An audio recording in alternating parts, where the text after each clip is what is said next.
కడప జిల్లా పోరుమామిళ్ల మండలం రంగసముద్రం పంచాయతీ ఎస్టీ కాలనీలో సుమారు 80 కుటుంబాలు ఎన్డీఏ కూటమి అభ్యర్థి రోషన్నకు మద్దతు తెలుపుతూ తెలుగుదేశం పార్టీ నాయకులు తుపాకుల ప్రసాద్ ఆధ్వర్యంలో వైసీపీ నుండి ఎన్డీఏ కూటమిలోకి చేరారు. వీరిని తెలుగుదేశం పార్టీ మాజీ ఎమ్మెల్యే కె విజయమ్మ, యువ నాయకులు రితీష్ రెడ్డి, మండల అధ్యక్షుడు భైరవ ప్రసాదులు కండువాలు కప్పి పార్టీలోకి సాదరంగా ఆహ్వానించారు.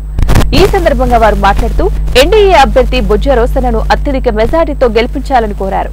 ఈ కార్యక్రమంలో టీడీపీ మండల అధ్యక్షుడు, బీజేపీ జిల్లా ఉపాధ్యక్షుడు తిప్పలూరు రామసుబ్బారెడ్డి, భైరవ ప్రసాద్, బీజేపీ మండల అధ్యక్షుడు నాగేంద్ర, జనసేన మండల నాయకులు Nagiri Ramanaiah, Imran, Rallapalli Prasad, Sriramulu, dealer Kadarvali, market yard మాజీ చైర్మన్ తదితరులు పాల్గొన్నారు.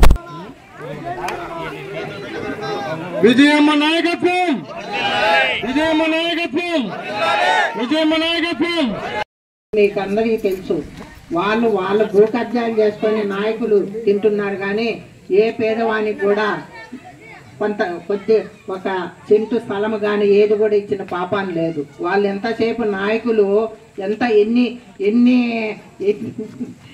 ఎంత కబ్జా చేస్తే అంత గొప్ప నాయకులు అనుకుంటున్నారు. మరి ఈ హౌసింగ్లు కూడా మేము ఇన్ని ఇచ్చినాము, ఈ కాలనీలు కట్టించినామంటున్నారు. కానీ ఎక్కడే కానీ తెలుగుదేశం హయాంలోనే ప్రతి ఇంటికే హౌసింగ్లు అయితేమి, డ్రైనేజ్ అయితేమి ఇవన్నీ కూడా చేయడం తెలుగుదేశం హయాంలోనే చేశాము. తప్పకుండా వీళ్ళకి ఇంటి స్థలాలు అయితేమి హౌసింగ్లు కూడా ఇప్పించి తప్పకుండా సాయం చేస్తాం.